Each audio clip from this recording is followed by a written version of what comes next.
আসসালামু আলাইকুম। আজকে আমরা গুরুত্বপূর্ণ একটা টপিকস নিয়ে তোমাদের সামনে হাজির হয়েছি। সেটা হলো নবম দশম শ্রেণীর উচ্চতর গণিত, নবম দশম শ্রেণী স্থানাঙ্ক জ্যামিতি। আমরা একদম প্রাথমিক স্টেজ থেকে শুরু করেছি, একদম রুট লেভেল থেকে। তো দেখো, চলো আমরা কিভাবে হয়। এটা হলো প্রথম এক্স অক্ষ, X X dash, Y Y dash. ঠিক আছে, এটা মূল বিন্দু। তো এই ঘর হলো প্রথম চতুর্ভাগ, দ্বিতীয় চতুর্ভাগ, তৃতীয় চতুর্ভাগ, চতুর্থ চতুর্ভাগ। প্রত্যেকটা ঘরের মান 90 ডিগ্রি করে। এখন এই ঘরে প্লাস প্লাস প্লাস কিভাবে প্লাস প্লাস হয়? এক্স এর মানে মূল বিন্দু থেকে আমরা জানি, মূল বিন্দু থেকে এক্স এর মান ডানের দিকে গেলে প্লাস হয়, আর মূল বিন্দু থেকে বামের দিকে মাইনাস হয়। আবার বলি, এক্স এর মান মূল বিন্দু থেকে ডাইনে প্লাস, মূল বিন্দু থেকে বামে মাইনাস। আবার মূল বিন্দু থেকে ওয়ার মানটা উপরে প্লাস, উপরের দিকে প্লাস, নিচে মাইনাস। আবার বলি, ওয়ার মান উপরে কি হয়? প্লাস, নিচে মাইনাস। এইভাবে। এখন তাই যদি হয়, তাহলে প্রথম চতুর্ভাগে কিভাবে প্লাস প্লাস হয় দেখি। এক্স এর মান প্লাস, আর ওয়াই মান, এখন এক্স এর মান যাই হোক না কেন, প্লাস যদি হয় তাহলে এই যে এদিকে গেল। এখন +2 4 5 6 7 যাই হোক না কেন, এক্স এর মান প্লাস, তার মানে মূল বিন্দু থেকে ডাইনে দিয়ে গেল। ওয়াই মান যদি প্লাস সামথিং যাই হোক, তাহলে উপরে গেল প্লাস। তাহলে এই ঘরের মান এই জন্য প্লাস কমা প্লাস, অর্থাৎ এক্স এর ভ্যালুটা প্লাস, ওয়াই এর ভ্যালুটাও প্লাস, প্লাস প্লাস। আবার এই ঘরে দেখো এক্স মাইনাস প্লাস কিভাবে হলো? মূল বিন্দু থেকে এক্স এর মান মাইনাস হলে এই বামের দিকে আসে, তাহলে এক্স এর মান প্রথম মানটা কি এক্স এর হয়?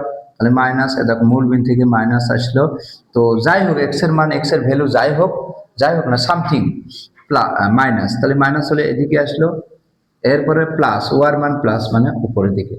মানে এই ঘরের মান হলো মাইনাস প্লাস। দ্বিতীয় চতুর্ভাগ, তৃতীয় চতুর্ভাগে মাইনাস মাইনাস কিভাবে হলো? এক্স এর মান যদি মাইনাস হয়, মূল বিন্দু থেকে বামের দিকে মাইনাস হয়, এই আসলো। এক্স এর মান যাই হোক না কেন, এক্স এর ভ্যালু অর্থাৎ ভুজটা যাই হোক না কেন, এক্স এর মান মাইনাস হলে এই যে এক্স এর মান, এক্স এর মান এক্স এর মান মাইনাস হলে মূল বিন্দু থেকে বামের দিকে মাইনাস, আর ওয়ার মান মূল বিন্দু থেকে বামের দিকে হলো এক্স এর মান হলো মাইনাস, ওয়ার মান নিচের দিকে মাইনাস। তার মানে এক্স এর মান মাইনাস, এই যে এক্স এর মান মূল বিন্দু থেকে মাইনাস হলে বামের দিকে আসলো। এক্স এর মান যাই হোক, হ্যাঁ, ভুজটা যাই হোক না কেন, এই যে মাইনাস এদিকে। 2 একক, 3 একক, 4 একক, যাই হোক, এখন তো অজানা মান হিসাবে আমরা হিসাব করতেছি। তাহলে এক্স এর মান মাইনাস বামের দিকে, ওয়ার মানও মাইনাস ভ্যালু সামথিং ভ্যালু।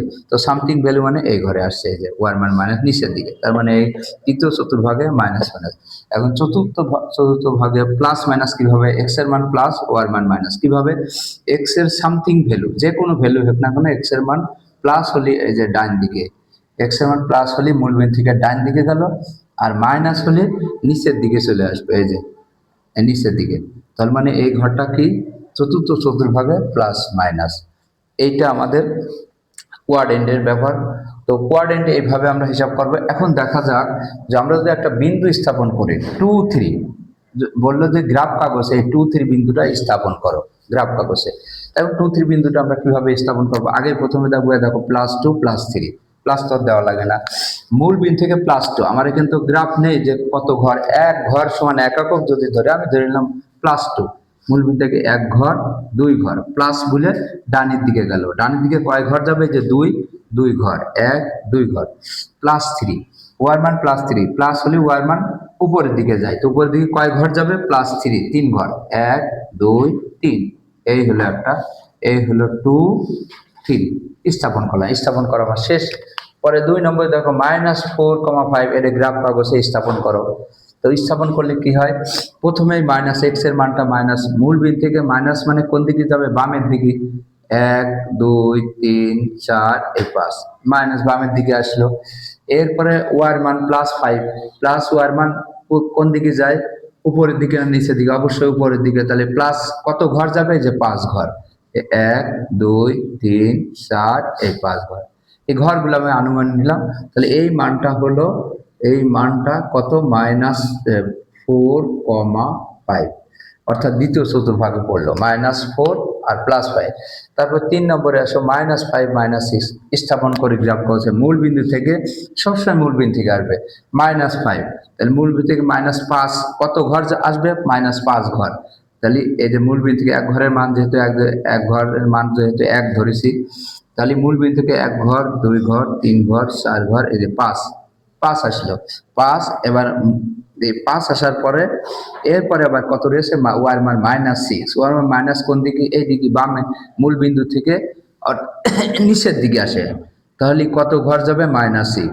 1 2 3 4 5 এই 6, এই সেই ঘরটা হয়ে গেল -5, -6 এই বিন্দুর স্থান। এখন দেখো 4 নম্বরে আসে 4 -3 বিন্দুটা বসাবো। x এর মান +4, তার মানে 4 ঘর যাবে মূল বিন্দু থেকে। 1 2 3 4, এই যে 4 আসে না, 4 ঘর গেল, +4 ঘর। এবার -3, তো -3 4 ঘর যাওয়ার পরে 1 2 3 4, ওয়ার মান কত, -3। তো -3 কোন দিকে যাবে, নিচের দিকে। তাহলে কত ঘর যাবে, 3 ঘর। 1 2 এই 3, এই একটা বিন্দু 4, -3। এইভাবে আমাদের গ্রাফ কাগজে বিন্দুগুলো স্থাপন করতে।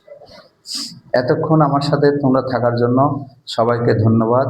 আর আমার আরো ভালো ভালো ভিডিও বা ইম্পর্টেন্ট টপিকসগুলো নিয়ে আলোচনা করো, বেসিক থেকে যেহেতু শুরু করেছি। এর পরের ভিডিও পাওয়ার জন্য তোমরা অবশ্যই আমার চ্যানেলটা সাবস্ক্রাইব করবা। স্টাডি 8 MS মেথড, এটা হলো ইউটিউব চ্যানেল, যে এটা সার্চ করলে তুমি আমাকে পেয়ে যাবো, আমার ক্লাসগুলো।